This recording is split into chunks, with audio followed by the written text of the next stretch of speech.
Juro por lo que más quieras que no fui a ese hotel con la intención de follar. Ni siquiera sabía que él trabajaba allí. Fui con mis amigas a celebrar la despedida de soltera de Lucía, y lo último que esperaba era encontrarme con él, con David, mi ex. El de antes de Marcos. El único que consiguió romperme el corazón y hacerme dudar de todo. Pero ahí estaba, en recepción, con esa sonrisa cabrona que siempre le salía cuando sabía que tenía el control. Llevaba uniforme del hotel, más delgado que antes, con el pelo un poco más largo. Me reconoció al instante. Yo fingí sorpresa, pero la verdad es que me quedé congelada. No supe si sonreír, escapar o insultarle. «Laura», dijo, inclinándose un poco hacia mí por encima del mostrador. «Vaya, sí que estás distinta». Esa frase. No hola, no cuánto tiempo, no qué alegría verte. No. Estás distinta. Como si fuera un comentario inocente, pero con veneno por debajo. Como si me estuviera midiendo. Tú igual de gilipollas, le contesté, con una media sonrisa que ni yo me creí. Las chicas estaban alrededor mío, ajenas, haciendo el chaquen entre risas y copas de plástico con sangría barata. Yo solo quería desaparecer. Pero también, no sé, algo se encendió en mí. Una mezcla de rabia, nostalgia y adrenalina. Esa sensación que no tienes con tu marido después de 7 años de rutina compartida. Intenté ignorarlo. Subimos a las habitaciones, nos cambiamos, salimos a cenar y a beber, y por un rato me olvidé. Bailamos en un bar cutre del centro, me bebí 3 mojitos y medio, y al volver al hotel a las 3 de la madrugada, borracha y sudada, ahí estaba otra vez. En recepción. Solo. Sonriendo. «Qué casualidad», me dijo. Y no sé por qué, me detuve. Me acerqué. Le dije que no era buena idea hablar. Que estaba casada. Que tenía una vida. 2 gatos. Un piso hipotecado. Todo eso. Me miró como si le estuviera contando un chiste. Me ofreció un vaso de agua. Lo acepté. Subimos a la azotea del hotel. No había nadie. Se veía media Zaragoza iluminada. Hablamos. Nos reímos. Me preguntó si era feliz. No supe qué responder. No pasó nada esa noche. Pero algo se rompió en mí. O se activó, no sé. Volví a casa el domingo por la tarde. Marcos estaba viendo fútbol en el salón. Me dio un beso en la frente sin mirar. Le conté que todo había ido bien, que Lucía vomitó en una fuente y que habíamos terminado desayunando churros a las 6. Todo normal. Pero ya no era yo. Empecé a soñar con David. A pensar en él mientras cocinaba, mientras trabajaba, incluso mientras Marcos me hablaba de su nuevo compañero de oficina. Me hice un perfil falso en Instagram para seguirle. Descubrí que no tenía pareja. Que seguía pintando. Que vivía solo. Y un día, después de un café con Clara, cogí un taxi y volví al hotel. Fingí que había olvidado algo en la habitación. Le esperé fuera. No sabía si saldría. No sabía si quería que saliera. Pero lo hizo. Y me besó. Y yo no me aparté. Todo se fue al carajo un jueves por la noche. Marcos había salido tarde del trabajo porque estaban haciendo inventario en su empresa, y me mandó un mensaje diciendo que no sabía si cenaría fuera con los compañeros o si llegaría muy tarde. Me pareció bien. Esa noche estaba especialmente nerviosa porque David me había escrito por WhatsApp diciéndome que tenía libre y que sí me apetecía vernos, que sin presión, pero que le gustaría repetir la charla de la azotea. Le dije que no podía. No le dije que no quería. Le dije que no podía. Y no sé por qué, pero eso fue lo que me empujó. Sabía que no era no, que era un tal vez disfrazado de responsabilidad. Lo que no sabía es que Marcos tenía otro plan para esa noche. Yo había hecho la cena, una cosa rápida porque no tenía ganas de esmerarme, y estaba viendo una serie con el portátil en la mesa del comedor cuando escuché la puerta abrirse más temprano de lo previsto. Me sobresalté porque no esperaba a Marcos hasta mucho más tarde. Lo primero que noté fue que no venía solo. Había otra persona con él, y se reían. Pensé que tal vez traía a algún compañero a tomar algo, pero no. Cuando entraron en el salón, me di cuenta de que era su primo Oscar, al que no veía desde hacía meses. Se saludaron, Marcos me dio un beso rápido y fueron directamente al balcón con unas cervezas en la mano, diciendo que necesitaban desconectar un rato. No me importó. De hecho, me alivió que se distrajera con alguien, así yo podía terminar de hablar con David. Me fui a la habitación con el portátil para dejarles tranquilos y le escribí a David. Le dije que estaba libre al día siguiente por la tarde. Él contestó rápido, como si llevara el móvil en la mano esperando. Me dijo que tenía turno de mañana y que a las 6 salía. Quedamos en un bar cerca del Parque Bruil, un sitio al que Marcos nunca iba. Cerré el portátil, lo dejé sobre la cama y volví al salón a despedirme porque ya me iba a acostar. Fue entonces cuando lo noté. Oscar me miraba raro. No era una mirada de incomodidad, era algo más directo. Como si supiera algo. No dije nada y me fui a la cama. Al día siguiente, por la mañana, Marcos estaba más callado de lo normal. Desayunamos juntos, como siempre, pero sin mucha conversación. Me preguntó si tenía muchos encargos de diseño pendientes. Le dije que sí. Mentira. No tenía ninguno urgente. Después de ducharse y vestirse, se despidió con un beso en la mejilla y se fue al trabajo. Yo me quedé con esa sensación incómoda, como si algo se estuviera gestando detrás de mí sin que pudiera verlo del todo. Y esa sensación me acompañó todo el día. A las 6 menos cuarto, me cambié de ropa y salí de casa. Cogí el tranvía y llegué al bar puntual. David ya estaba allí, con una caña y una sonrisa discreta. Me senté, pedí un vermut, y empezamos a hablar como si nada. Como si no hubieran pasado los años, como si no estuviera casada.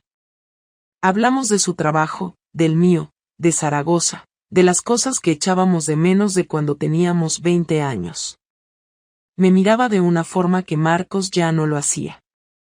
No sé cuánto tiempo pasó, pero en algún momento me invitó a caminar. Salimos del bar y fuimos hacia el parque. Terminamos en un banco, y ahí me besó otra vez. Esta vez no me detuve. No pensé. Solo ocurrió. Volví a casa tarde. Ya era de noche. Entré en silencio, esperando encontrar a Marcos dormido, pero estaba en el salón, sentado, con los brazos cruzados, sin la televisión encendida. Me miró fijo. No dijo nada al principio. Yo cerré la puerta y me quedé ahí parada. ¿Dónde has estado?, preguntó. Me sorprendió el tono. No era celoso, nunca lo había sido. Le respondí que había quedado con Clara. Ni siquiera lo pensé. Me salió automático. Sí. ¿Clara?, repitió. No dije nada. ¿Y por qué me ha escrito Clara esta tarde para preguntarme si habías hablado con ella últimamente? Ahí sentí el primer golpe, como si me hubieran quitado el suelo de debajo. No supe qué decir. Ni siquiera intenté improvisar algo. ¿Me estás mintiendo, Laura? No. Empecé a decir, pero sonaba ridículo. Te vi. Ayer por la noche, cuando te fuiste al cuarto. De casualidad, dejaste el portátil abierto. Y no me puse a espiarte. Solo vi que habías abierto una conversación. El nombre de contacto era de, sin más. Me pareció raro. Y después, cuando me fui a dormir, no pude evitar mirar de nuevo. Estaba ahí, abierto. Las últimas conversaciones. Las fechas. Las palabras. Me quedé helada. No dije nada. No sabía cómo moverme ni cómo respirar. No lo entiendo, dijo él, con voz baja. No eres así. Al menos yo creía que no lo eras. No pasó nada, mentí. Laura, por favor. No me trates como a un imbécil. No me mientas más. Quise decir algo. Pedir perdón. Explicar. Pero no tenía palabras. Era como si toda la habitación se hubiera encogido. Y en ese silencio, lo vi irse a dormir, solo, sin decir nada más. Y ahí supe que todo había cambiado. Y que era solo el principio. Entró en la casa como si fuera a sentarse y ver el partido, pero su mirada fue directa a donde yo estaba, y en ese instante supe que no había vuelta atrás. Sentí el peso de todas las decisiones de las últimas semanas como si fueran piedras en los bolsillos de mi abrigo. Me acerqué hasta la cocina con la cafetera todavía caliente porque necesitaba algo que hacer con las manos. Y él dejó la bolsa en la mesa con un golpe seco que me hizo mirar. La televisión quedó muda y el silencio tomó velocidad. Como si aquel salón entero respirara a la vez con nosotros. ¿Por qué has vuelto?, dijo Marcos sin levantar la voz, y su tono no pedía información sino que obligaba a presentarse, como una acusación que no necesitaba detalles para ser cierta. Lo vi recular un paso y entonces su mandíbula se tensó y hubo un segundo en el que ambos comprendimos que aquello iba a ser distinto a las peleas normales, distintas las palabras que nos habíamos dicho en el pasado, distintas las que íbamos a usar ahora que el secreto ya no estaba en penumbra sino en el aire entre las dos lámparas del comedor. Me quedé quieta, la taza de café temblándome en la mano, y supe que mentir sería inútil porque él ya había visto, porque en sus ojos había un camino que no me invitaba a transitar, rabia, incredulidad, una especie de tristeza afilada que hacía daño. ¿Dónde has estado anoche?, insistió. No me digas que estabas con Clara, porque no me creo esa excusa y no entiendo por qué me mentirías en algo tan estúpido si crees que lo nuestro merece algo mejor. Intenté responder con calma, las palabras se me mezclaban, las justificaciones preparadas se me caían como fichas de dominó. Empecé a explicar con detalles medianamente coherentes cómo había sido la despedida de Lucía, cómo habíamos terminado en el hotel y que no había pasado nada con David, que solo habíamos hablado, que lo que había sentido era confusión y que necesitaba entender por qué me sentía viva con alguien que no era mi marido, pero a cada frase supe que ya no bastaban excusas simples. Porque la herida no era la acción puntual sino la acumulación de noches en las que yo había elegido callar. ¿Viva?, repitió Marcos con voz rota, y esa palabra, dicha por él, sonaba a broma insoportable. ¿Viva a costa de qué? ¿A costa de mentirme? ¿A costa de esto que nos hemos construido durante 7 años? No tenía derecho a decirlo, pero su indignación era real y entró en mi cuerpo con la fuerza de un empujón. Me quedé sin palabras otra vez. Había venido preparada para defenderme con argumentos sutiles sobre la soledad emocional, la falta de deseo, el desgaste, pero la verdad es que esas explicaciones sonaban a manual y no a la verdad que estaba viviendo, y encima, cuando traté de pronunciarlas, escuché mi voz vacilar y se me vino encima el recuerdo de cada noche de indiferencia que también había contribuido a esa distancia. No quiero oír más justificaciones baratas, Laura, dijo Marcos y por primera vez en años levantó la voz. No quiero que me cuentes teorías sobre la felicidad cuando lo que hiciste fue buscar a otro hombre como quien busca un taxi en lluvia. Eso no se arregla con palabras bonitas. Se quedó unos segundos mirándome de frente, como si en sus ojos proyectara una película de todo lo que habíamos sido, y entonces fue él quien rompió a llorar, un sonido que no esperaba y que me desarmó, porque nunca lo había visto así, porque su dolor me pegaba como si hubieran aplastado una flor que yo no había sabido regar. Sentí culpa, sí, Una culpa punzante que no encubría la excitación ni justificaba la traición, pero la culpa me dejó helada y me obligó a bajar la mirada. Intenté explicarle lo del beso en la azotea, lo del reencuentro, intenté explicar que no había buscado destruirlo, que en realidad me asustaba lo que sentía porque ya nos habíamos acostumbrado a lo cómodo y al mismo tiempo nos habíamos olvidado de lo que nos hacía vibrar, pero mis palabras parecían salidas de otra boca. De la boca de una mujer que lee consejos y no de la que tiene al lado a un marido con ojos cansados. ¿Y qué esperabas que hiciera?, preguntó él, sin esperar que yo tuviera una respuesta limpia. ¿Que te abrazara y te dijera pues ama a quien quieras, aquí tienes la casa y las facturas? No, Laura, no funciona así. Esto es traición, no un experimento emocional. Cuando pronunció la palabra traición, cada letra fue clava en la mesa, y me dolió más de lo que pensé que dolería, porque yo misma, en algún rincón, me sentí traidora en mayúsculas. Entonces vino la parte en la que ambos perdimos el control, empezamos a interrumpirnos, a soltar reproches que habíamos guardado durante meses, a sacar verdades pequeñas y grandes, sacó a relucir cosas que yo ya sabía, como sus silencios en las últimas semanas, las cenas que me dijo que había tenido y a las que no había ido, los fines de semana en los que lo veía más distante y que yo había interpretado como cansancio. Yo le devolví los reproches con los míos, con las veces que había llegado tarde a casa porque quedaba con amigos y ahora entendía que había llegado a perder mi identidad entre la comodidad de nuestra vida. La conversación se volvió tempestad, y en la tempestad hubo momentos que sonaron grandilocuentes pero que eran reales, palabras dichas a gritos, puertas que se abrieron con violencia, platos que se rompieron en el fregadero y un silencio después, tan enorme, que parecía un océano entre nosotros. En un punto, Marcos se acercó y me dijo con la voz más fría que había oído en toda la noche: me has mentido deliberadamente, y no solo por una noche, me has robado la posibilidad de decidir desde la verdad. Eso fue lo que más me dolió escuchar, porque la idea de que yo le hubiera robado algo, la posibilidad de elegir si perdonaba o no, significó entender que mi acto no fue impulsivo sino calculado, y esa acusación me quemó.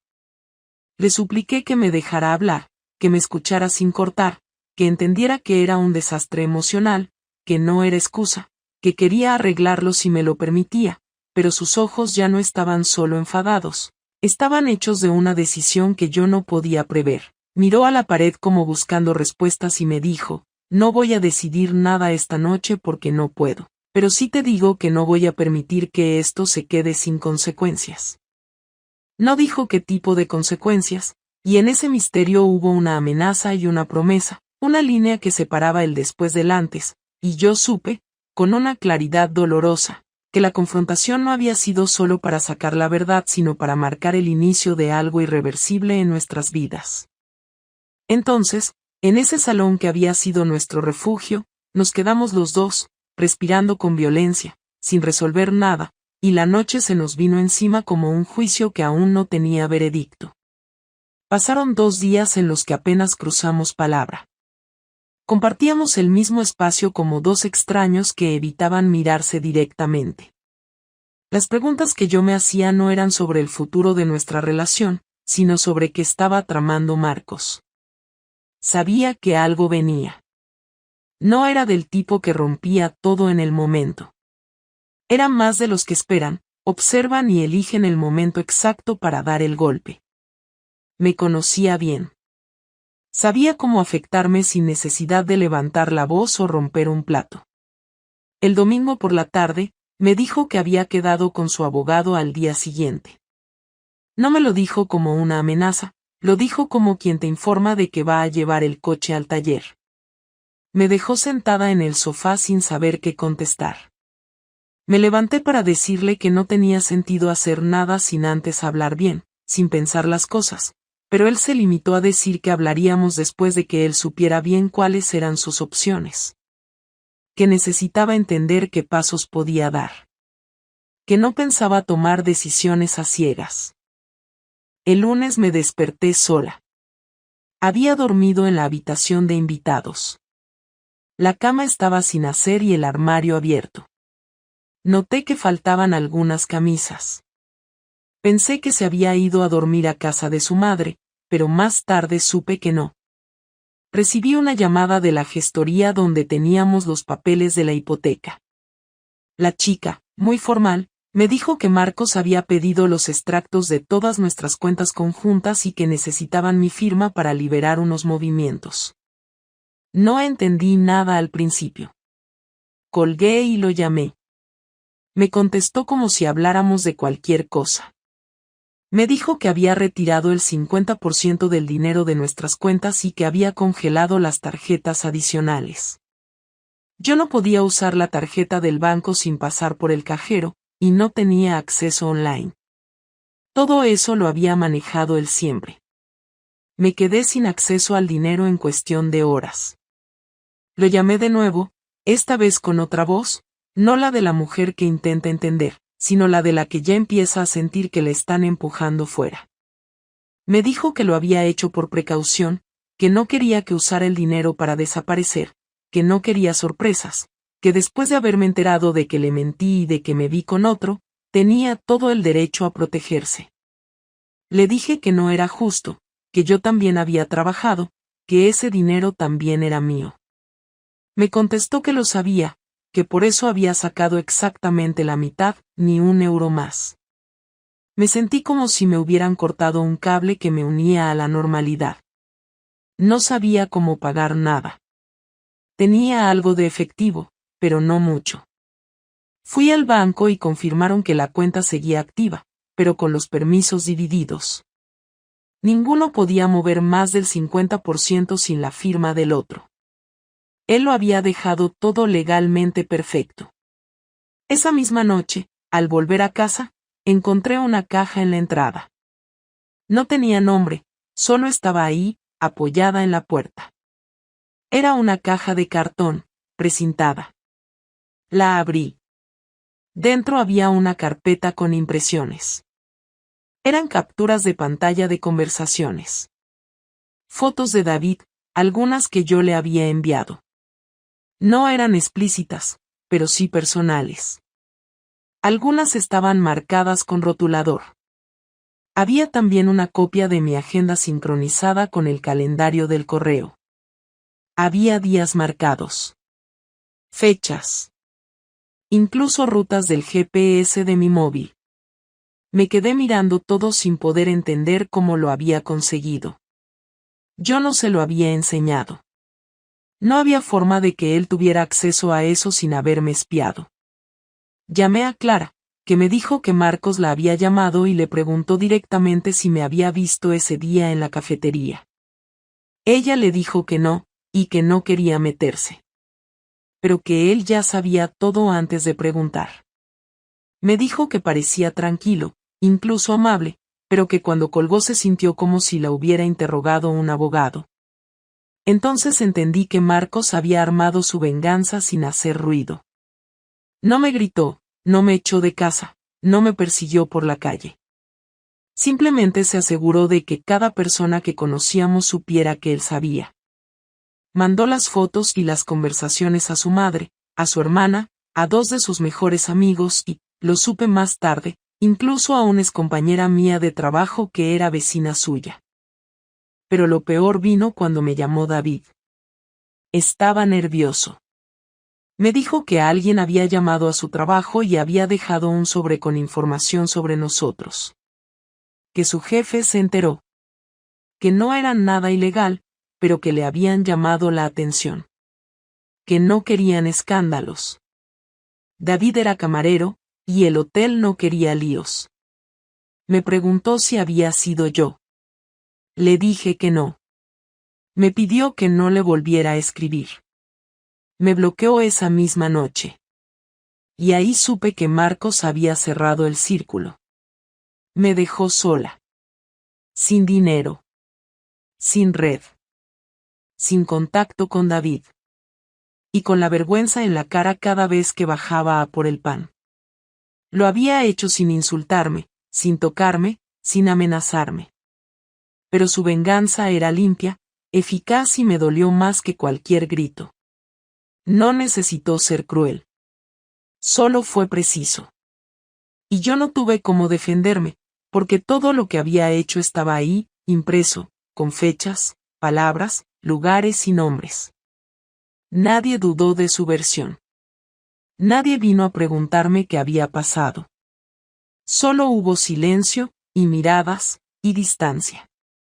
Y entonces entendí que la traición no termina cuando te descubren, sino cuando la otra persona decide mostrarte lo que pierde contigo. Y Marcos me lo mostró todo. Sin levantar la voz. Sin necesidad de decirlo. Durante los días siguientes la casa quedó reducida a un lugar sin palabras. Marcos apenas dormía allí. Pasaba por las mañanas temprano, recogía ropa o algún papel, y se marchaba sin decir nada. Yo me quedaba sentada en la cocina, con el teléfono en silencio, sin saber a quién llamar. No me atrevía a hablar con nadie de mi entorno porque ya todos sabían, y cualquier intento de defenderme solo iba a parecer un intento desesperado de limpiar lo que ya estaba sucio a los ojos de todos. Empecé a perder noción del tiempo, a comer cualquier cosa sin pensar, a mirar la pantalla del móvil sin esperar notificaciones. No me sentía víctima, tampoco me sentía culpable todo el tiempo, pero sí me sentía fuera de todo. Como si alguien me hubiese sacado de mi vida con un empujón seco. El viernes siguiente Marcos llamó al timbre. No usó sus llaves. Me pareció extraño, pero lo entendí como una señal de distancia, una manera de marcar que esa ya no era su casa. Le abrí y entró sin mirarme. Llevaba una carpeta en la mano, como las que usa en el trabajo. Fue directo al salón y se sentó. Yo lo seguí en silencio. Tardó unos segundos en hablar, como si estuviera esperando a que yo hiciera algo, pero no supe qué hacer. He hablado con el abogado, dijo sin mirarme. Me ha explicado todas las opciones. No tengo prisa, pero tampoco quiero alargar esto más de lo necesario. Me quedé sentada sin saber si preguntar qué significaba esto. No lo decía con rabia, no había emoción en su voz. Era como si leyera un informe. Pensé en interrumpirle, en decirle que necesitábamos hablar de otra forma, pero entonces siguió. Tengo claro que no quiero seguir casado contigo. No después de lo que hiciste. No después de cómo lo hiciste. No puedo respetar a alguien que decide mentirme a ese nivel y que, además, no tiene el valor de enfrentarlo hasta que ya es demasiado tarde. No me engañaste solo con un cuerpo, Laura. Me sacaste de tu cabeza mucho antes. Me echaste sin decírmelo. Me apoyé en el respaldo del sofá. Quería decir que no era cierto, que no lo había echado, que había sido una mezcla de cosas que se me fueron de las manos. Pero no lo dije porque en el fondo sabía que, desde su lugar, todo era verdad. No me importa si te acostaste con él o si solo lo besaste. No me importa si fue una vez o si llevabas meses. Me mentiste. Me hiciste compartir cenas contigo sabiendo que estabas en otra parte. Me miraste a la cara sabiendo que pensabas en otro. Eso no se puede borrar. No se puede olvidar. Y no se puede perdonar. Y no es por orgullo. Es porque ya no puedo confiar en ti ni un solo día más. Yo asentí despacio. No porque estuviera de acuerdo con todo, sino porque no quería interrumpirlo. Tenía la sensación de que necesitaba decirlo todo seguido, como si eso fuera parte del proceso para cerrar lo que quedaba. No te voy a echar de la casa ahora, continuó. Puedes quedarte hasta que el piso se venda. Vamos a venderlo y repartir lo que toque. No voy a pelear por eso. Pero yo no pienso dormir aquí más. El banco ya está al tanto. No intentes mover dinero sin hablar conmigo. No lo permitiré. No porque me importe el dinero. Es porque necesito que todo sea limpio, claro y legal. No más sorpresas. ¿Podemos hablar sin papeles de por medio? Pregunté por fin. Me miró por primera vez desde que entró. No con odio. Solo con cansancio. Habla, dijo. Sé que no tengo derecho a pedirte nada, pero necesito decirte que no hice esto por venganza ni por buscar algo mejor. No lo hice porque tú me faltaras en algo. No lo hice porque no te quisiera. Lo hice porque me sentía vacía y no supe cómo llenar ese vacío sin hacer una estupidez. Y la hice. Y la hice sabiendo que te iba a destruir. Pero en ese momento no pensé en ti, solo pensé en mí. Y ahora que lo veo desde fuera, entiendo que no hay forma de justificarlo, pero tampoco puedo fingir que fue algo premeditado. Me equivoqué de forma brutal. Y aunque no sirva de nada, quería que lo supieras. No dijo nada. Respiró hondo y se levantó. No me importa si fue premeditado o no. El resultado es el mismo. La persona con la que me casé ya no existe. Y yo tampoco soy el mismo. Así que no sigamos fingiendo que hay algo que salvar. ¿Y no hay ninguna parte de ti que quiera al menos intentarlo? Sí, la parte que no quiere sentirse solo. Pero no pienso negociar mi dignidad por no dormir solo. Me quedé en silencio. Él también. Se puso la chaqueta, recogió la carpeta, y caminó hacia la puerta. Te voy a mandar el calendario con los pasos que vamos a seguir. El abogado se encargará de todo.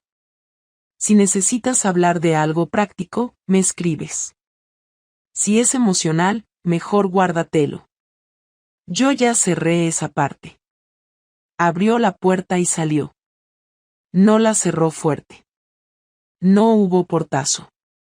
Solo el clic del picaporte y el sonido de sus pasos alejándose por las escaleras. Me quedé sentada en el mismo lugar, sintiendo que eso era lo más cerca que íbamos a estar de una reconciliación. Y que no iba a haber otra oportunidad. Él había elegido. Y no era conmigo. Después de aquella última conversación, el ambiente en casa cambió por completo. Marcos ya no volvió. A veces pasaba a recoger algunas cosas, pero siempre lo hacía en horarios en los que sabía que yo no estaría, o cuando salía a propósito para no cruzármelo. El silencio entre nosotros dejó de ser tenso y se volvió definitivo. Era como si ya no existiéramos como pareja ni como personas que habían compartido una vida, sino como dos nombres en un contrato de propiedad esperando a vender un piso. Me costó mucho aceptar que eso era lo que quedaba de nosotros. Durante semanas intenté buscar sentido a todo lo que había pasado, me preguntaba si el daño que causé podía haber sido menor si hubiera hablado antes, si hubiera tenido la valentía de decir lo que sentía sin recurrir a un tercero para recordarme que seguía siendo alguien que merecía atención.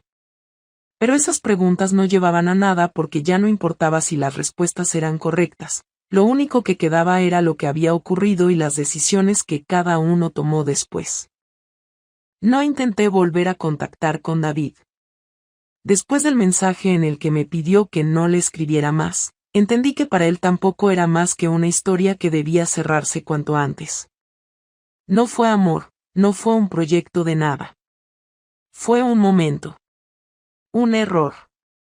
Y por más que hubiera deseado encontrar algo más en medio del desastre, ni siquiera me quedó eso. Así que me quedé sola, con los restos de mi matrimonio derrumbados a mi alrededor, con las miradas incómodas de algunos vecinos que evitaban saludarme, y con las conversaciones que antes eran cotidianas y ahora no existían porque ya nadie sabía qué decirme. Clara dejó de escribirme. Supongo que se sintió usada.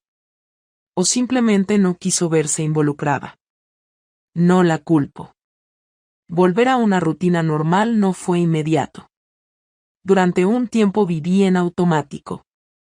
Me levantaba, trabajaba, comía lo justo, dormía lo necesario. Todo sin motivación. No es que esperara castigo o redención, es que simplemente no sentía nada con claridad.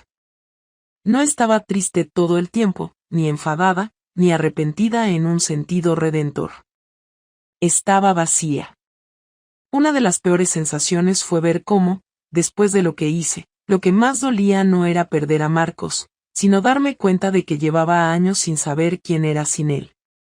Había dejado de construir una identidad propia, me había acomodado en ser parte de una pareja y me había olvidado de que yo también tenía que cuidar mis propios límites, mis propios deseos, sin esconderlos ni traicionarlos.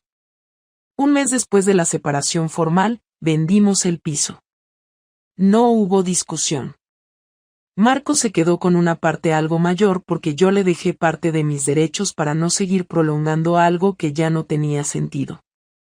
Firmamos en la notaría sin mirarnos apenas. Él estaba serio, puntual, frío. Yo asentía a todo, sin querer dar motivo para más reproches. Nos despedimos con un gesto de cabeza y cada uno se fue por su lado. No hubo abrazos. No hubo palabras fuera del protocolo. Fue un cierre limpio, como él quería. Como yo, en el fondo, merecía. Ahora vivo en un piso más pequeño, en otra zona, con menos cosas y menos ruido. El primer mes fue incómodo, hasta los sonidos de la nevera me resultaban extraños. Pero después empecé a encontrar cierto orden. Empecé a salir a caminar por las tardes, sin rumbo fijo, solo para estar fuera. Retomé el contacto con una antigua amiga con la que había perdido relación por estar demasiado centrada en mi vida de pareja. Volví a leer libros completos, algo que no hacía desde hacía años. No porque eso me sanara ni porque me diera paz interior, sino porque necesitaba llenar el tiempo con algo que no me hiciera pensar todo el día en lo mismo. No me he planteado volver a tener una relación. No tengo interés en buscar redención a través de otra persona. Por ahora, lo único que quiero es aprender a vivir conmigo sin tener que rendir cuentas ni esconder lo que pienso. Tampoco me siento con derecho a hablar de crecimiento personal. No soy mejor persona por haber pasado por esto. Solo soy alguien que cometió errores graves y ahora intenta no repetirlos. No puedo prometerme que no lo haría otra vez si viviera la misma historia desde el principio, pero sí sé que si alguna vez siento ese mismo vacío, no lo volveré a llenar a escondidas. Marcos no volvió a contactarme. Me enteré por una conocida que pidió traslado a otra ciudad. Vive ahora en Valencia. Tiene una pareja nueva. No sé si es seria o si solo está empezando. No me dio rabia saberlo. Me alivió. Porque si él rehace su vida, entonces no cargará siempre con esto como una herida abierta. Yo sé que para él no fui solo la esposa que le falló, sé que fui alguien que amó de verdad.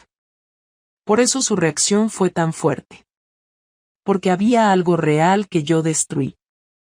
Pero también sé que la vida no se detiene.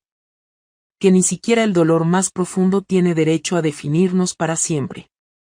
No quiero que nadie me vea como víctima ni como verdugo.